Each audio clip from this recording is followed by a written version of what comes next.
বাংলাদেশের মধ্যে অন্যতম একটি জেলা।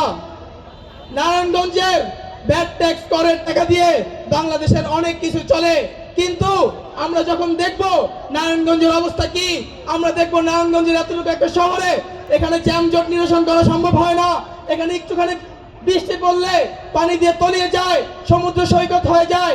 এমন একটি নারায়ণগঞ্জ, এমন একটি শিশু অবান্ধব নারায়ণগঞ্জ, এমন একটি বৃদ্ধ অবান্ধব নারায়ণগঞ্জ, এমন একটি শিক্ষার্থী অবান্ধব নারায়ণগঞ্জ আমরা দেখতে চাই না।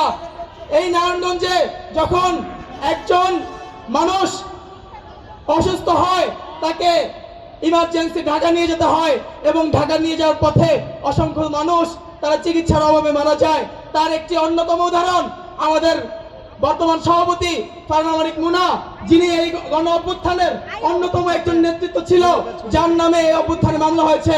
তার বাবাকেও আমরা দেখেছি যখন তিনি অসুস্থ হয়েছে তাকে ঢাকা নিয়ে যাওয়ার পথেই নারায়ণগঞ্জে পর্যাপ্ত চিকিৎসা না থাকার ফলে রাস্তায় তার শেষ নিঃশ্বাস ত্যাগ করতে হয়েছে।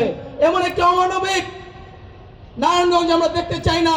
আমরা চাই নারায়ণগঞ্জ যেহেতু একটি শিল্পাঞ্চল, নারায়ণগঞ্জের টাকা দিয়ে যেহেতু বাংলাদেশের অনেক কিছু হয়, তার মানে নারায়ণগঞ্জে একটি সরকারি মেডিকেল কলেজ অতি সত্বর নির্মাণ করতে হবে।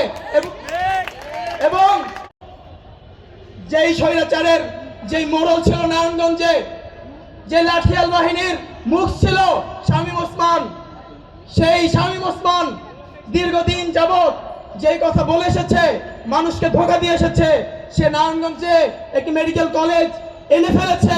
কিন্তু আমরা দেখতে পেলাম এটা তার মিথ্যা বুলি ছাড়া আর অন্য কিছু নয়।